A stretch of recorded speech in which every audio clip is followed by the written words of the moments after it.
here's when to not use episode numbers with your podcast.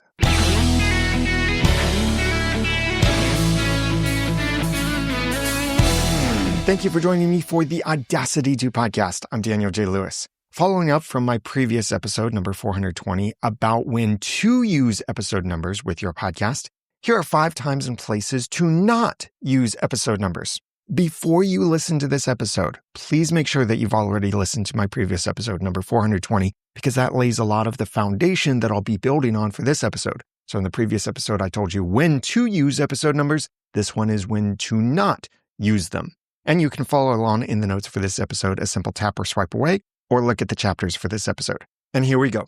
Number 1, don't use episode numbers when they would not matter to your audience. This should be the obvious thing. When episode numbers do matter to your audience, do use episode numbers and use those episode numbers prominently because they matter to your audience. That's so much of what I covered in my previous episode, where I talked about using episode numbers for serial podcasts, if frequently referencing other episodes, for file and folder organization, and when you can't come up with a better episode URL. Go back and listen to episode 420 for more information about each of those. But if your episode numbers don't actually matter to your audience, so your podcast is not a serial podcast, it's not intended to be consumed in a particular order, or you're not frequently referencing other episodes, then you probably don't need episode numbers because your audience probably doesn't need them in those cases. So then don't use them. Or if you do use them, if you really, really want to use episode numbers in your titles when your audience doesn't actually need them, then use those episode numbers at the end of your titles. But if your audience does need them, use them front-loaded in your titles. But for most podcasts out there, I think episode numbers really don't matter to the audience. So if they don't matter, they shouldn't matter to you either. Don't use them in your titles. Number 2, avoid episode numbers when they conflict with your episode titles, or else reword your titles. Consider this. If you start a lot of your episodes with a number, and whenever you're using a number inside your episode titles, I do recommend you use the numeral instead of spelling out the number, like use the number 5 instead of F-I-V-E, because the number is a lot easier to see. And numbers in titles can be very good things, like 5 best cream sodas, or 10 steps to success, or 3 ways to bake a cake. Those can be really good titles. It's one of the really effective ways to title blog posts, articles, podcast episodes, YouTube videos, and much more. So that is a good format to follow. But if you use episode numbers and you're displaying them prominently in your titles because those episode numbers matter to your audience, and that's the only time you should be displaying them prominently in your episode titles, then you run into a conflict. Because then you've got 2 numbers right next to each other that mean completely different things. So take that example of 5 best cream sodas, and maybe it's episode 20. So then it looks like it says 20.5 best cream sodas. So is this a half episode? Are you talking about 20 and a half best cream sodas? Or is it something else? A title like that makes your audience have to think and read it again. And that's not a good thing, to make your audience have to reread the title multiple times in order to understand what the title is actually saying. When you're faced with a situation like that, and especially if you're doing that kind of title many times, then you might not want to use episode numbers after all, or consider rewording your title. So instead of 5 best cream sodas, you could take that word best and move that to the beginning of the title. So instead of 5 best cream sodas, it's best 5 cream sodas or top 5 cream sodas. That's a way that you can put a word in front of the number that's in your title. Then when you add the episode number in front of that, it will be easier to see. So then it would be 20 period space best 5 cream sodas instead of 20.5 best cream sodas. It makes the title a lot more clear, easier to understand, and yet it's still a good title.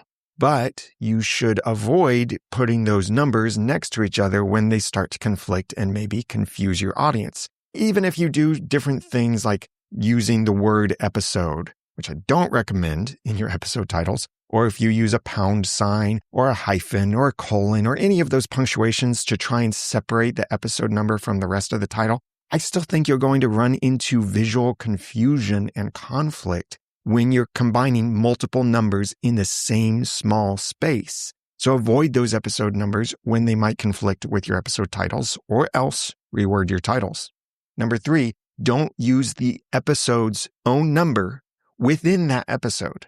This takes some strategy and some careful planning, but then again, also it saves you from having to overthink certain things. Because when you're inside the episode, speaking the episode, if you say that episode's own number, then you've locked that episode to that episode number. What happens if you're pre-recording several episodes in advance and then you decide you want to reorder the episodes? Well, you've already spoken the episode number within those episodes, so now it's going to be strange if those episodes are not in that order that you've spoken the number in the episodes. Or the text that's in the metadata and the title of the episode starts to conflict with what's in the episode itself, further confusing your audience. If they see the title says episode 100, but they hear you saying, welcome to episode 105, then they'll be confused and it might be a little bit embarrassing for you because then your audience thinks, ooh, they didn't plan this very well, or maybe they made a mistake when they recorded this or titled their episode. Is this really episode 105 or is this episode 100? I don't know anymore.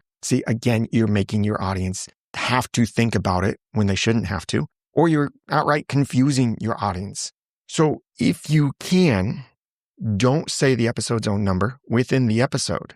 This is one of the reasons why I recommend using something else other than the episode number for the URL of that episode. Like I covered this in my previous episode number 420, where I said, come up with something else. But if you really can't come up with a better URL, go ahead and use the episode number. But if you speak that episode number in the episode, even if you're saying, like for this episode, I do know that this will be episode 421, but what if I didn't? And I said, you can get the notes at theaudacitytopodcast.com/421. Then I've locked this episode to that number, even if nowhere else in the episode do I say the number. And it can get confusing when the URL that you're speaking doesn't match the actual episode number that you have used in the metadata for the episode. So don't use your episode numbers in those cases, and don't use it in any way that you are speaking in the episode, because that locks you to that episode number. And this can come up too, even if you don't expect to change the order of your episodes. What if you suddenly decide, oh, there's some late breaking information and I need to squeeze that in? Then do you start thinking about, like, should it be a half number episode, like 20.5 or one of those weird things? Or should you call it a bonus episode or a special episode? It starts to get weird because you've locked yourself into certain episode numbers. But if you didn't speak the episode numbers within those episodes, simply rename the files, change the metadata information about the episodes, and publish them when they're supposed to be published. And your audience won't know that you had to squeeze in or reorder your episodes or anything like that, because you never spoke those numbers for that episode within its own audio. But it's fine to speak the episode numbers for other episodes. Like I've said multiple times, go back and listen to episode 420, because that episode is already published. So its episode number is not going to change. Therefore, I can refer to it with absolute knowledge that it will always be numbered as 420. And you can go back to it at any point in the future and find episode 420, and it will be the same episode because it's a past episode. But for this current episode, what if I wanted to sneak something else in? What if I was pre-recording this and changed the order? That's why you should not use episode numbers within that episode's own audio. Number 4, don't use the episode numbers in the website, social, or SEO titles. The website, think of it this way. When you're on the website looking at an episode, if you want to jump to another episode from there, you simply click the link. You don't have to go searching for episode number whatever. You just simply click the link. And if your audience wants to get the notes from your episode that you're currently giving your audience, they shouldn't have to go searching for an episode number, because whatever URL you've spoken in the episode should take them straight to that episode on your website. And make sure, by the way, if you ever change website platforms or domains or anything like that, make sure any URL you've spoken that is your own URL, make sure that always works for forever and ever. As long as your podcast is online, make sure any of your own URLs that you've spoken still continue to work. That way your audience can jump straight to that web page for your episode. And from there, they can click on anything else. They should not have to search your website for whatever episode they're currently listening to get the notes for that episode.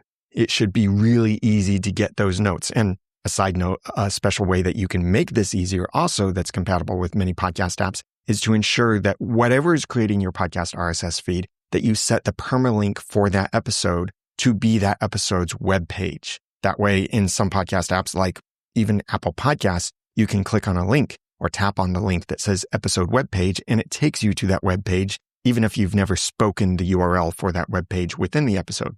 But I do recommend that you speak it, because if someone's listening a year from now, how are they going to find that episode? Or if you've given them an episode number, then you are forcing them to try to search through your site. And if your numbers are not obvious on your website, then it's becoming difficult. But if you put the numbers on your website, then people who view your website see those episode numbers and they don't need to. It's that weird kind of circular thing. I know it sounds kind of circular. It just clutters things on your website when you really don't need those episode numbers. And especially on social networks, probably no one cares on social networks when you're publishing your new episode that it's number 67 or, I mean, these days, 67, someone would probably care about that. But they probably don't really care what the number actually is. They just want a title. They want some compelling information for why they should listen to this episode. And the episode number is not compelling information. And definitely, even if you want to put your episode number in the title that displays on the web page when someone is on your site, like the post title in WordPress, definitely do not let that episode number go out into your SEO title. This is sometimes an additional title field that you have control over. Like in WordPress, you might use the all-in-one SEO plugin, which is what I recommend. Or you might use the Yoast SEO plugin or some other plugin that gives you more control over the search engine optimization. That's what SEO stands for, of your website. And one of the ways it does this is giving you more control over the SEO title. That is the title that displays when your page shows up in search results. It's also usually the default title that gets shared out onto social networks. So that's why I said the social title. Some other tools will let you set specific titles for social networks. Like Social Warfare is a plugin that I've used for years on my WordPress websites. And it allows me to set what the Open Graph title is. And that's the title that would embed in places like X and LinkedIn and Facebook and some other social networks. When that episode URL is shared out, then it would automatically embed this little preview of the page. And that social title should not have an episode number in it, because when the episode is shared out onto social networks or it shows up in search engine results, the number does not matter at all. It's totally wasting space there. I know some people will say that episode numbers waste space inside podcast apps. And I got some good feedback on my previous episode where even some people were saying, initially, I was thinking, no, never display the episode number because it's just wasting space. But then they heard some of the reasoning behind that and why I've changed my own mind. And some of my listeners have said, yeah, that actually changed my mind too. And that does make sense. Still don't like to see it, but that does make sense what you're saying. And that does seem like a good use for it. Well, you're concerned about wasting characters inside the podcast app, but that number is very helpful inside a podcast app, but it's not helpful on your website, on social networks, or in search engine results. And so make sure your episode number does not display in those places. And then number 5, don't use episode numbers in the iTunes title tag. This is a very specific tag inside your RSS feed. And you can learn more about how to properly display episode numbers with your titles and take advantage of the proper RSS tags in my previous episode, number 359. It's linked in the chapter right now, or you can look at the notes for this episode to find the link to episode 359, or just scroll back and find episode 359. But if you use the iTunes title tag and you have separate control over that from your normal title as it appears in your RSS feed, and that's the way it should be, that those two titles are different from each other, do not put the episode number in there. Even if episode numbers are important to your podcast, they should never be in the iTunes title tag. Apple has been very clear about that. The whole point of that tag is to give a clean title that does not have the name of your podcast. It does not have the episode number. It does not have the season number. It does not have any other metadata in it. It has only the title. And there's a separate iTunes episode tag, and that's where the episode number should go. But your normal title tag that's just title in the RSS feed can have an episode number in it. And you should be using a publishing tool that lets you populate these two differently or does it for you automatically. And unfortunately, some of the podcast publishing tools from providers that I highly respect and normally recommend, sometimes they don't do this the smart way. They'll either give you multiple title fields to fill out without really explaining why you would want one or the other, or they are copying the exact same title from one field to the other. Therefore, you're either breaking the rules by putting an episode number in the iTunes title field, or you're missing out on backwards and cross compatibility by not having an episode number in the normal title field. And that's if the episode number is important to your audience. If it is, it needs to be in that normal title tag, but it should not be in the iTunes title tag. That is only for the title. The normal title tag can be fine to include an episode number in it, and even season number and some of the other stuff that sometimes people put in their titles. But the iTunes title tag should be only the title, no episodes in it. Go back to my episode 359 to learn a lot more detail about how to display episode numbers and some different ideas of ways you can display some episode numbers in your podcast episodes. Just keep in mind that my recommendation for when and when to not use episode numbers has changed since that episode. And that's what this episode and my previous episode are all about. When to use episode numbers and when to not use episode numbers. A little bit of follow-up from my previous episode. I mentioned the feedback that I got from some people who were initially in disagreement with my recommendations, but then started to come around as they started to think about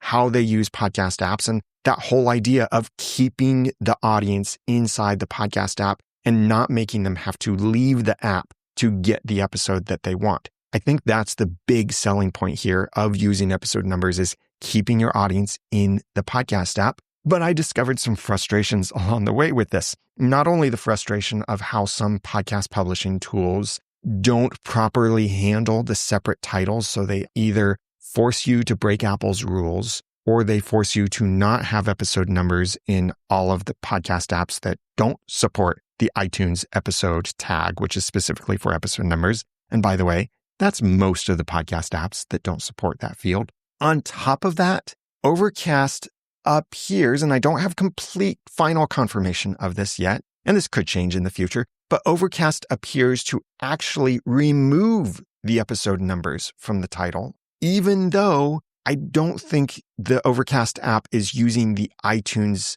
title tag for its episode titles. And it's certainly, at least not right now, using the episode number tag to display episode numbers. So in Overcast, if you want episode numbers to display, you'll have to type them in a different kind of way because Overcast is an opinionated app. That means that the developer, Marco, has some definite opinions of how the app should function and what the experience should be. And one of his opinions, or it seems at least this is his opinion, that episode numbers are never relevant and therefore they should never be shown. And it appears then that Overcast is removing those episode numbers. It could be that it's using the iTunes title field, but then it's not using the iTunes episode field to display the episode numbers. So either way, at least at the time of this recording, the Overcast version that I have does not display the episode numbers at all, no matter where you put those episode numbers.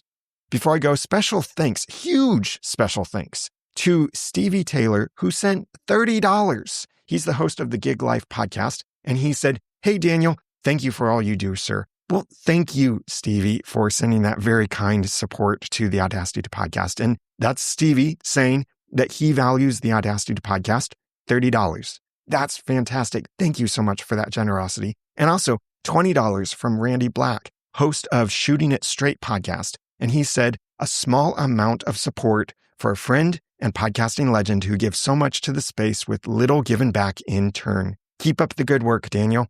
Thank you so much, Randy. That really means a lot to me. And 696 Satoshis streamed from Brian Insmeaner, the podcast producer at toptieraudio.com, where you can hire him to produce your podcast for you.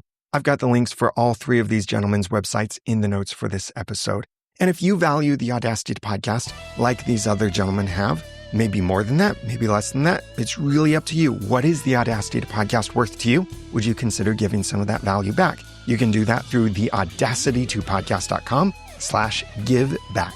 And now that I've given you some of the guts to use or not to use podcast episode numbers, I'm sure that's probably what Shakespeare would have said if he was a podcast consultant, and I've taught you some of the tools, it's time for you to go start and grow your own podcast for passion and profit. I'm Daniel J. Lewis from the audacitytopodcast.com. Send me your podcasting questions at podcastfeedback.com/audacity, and thanks for listening.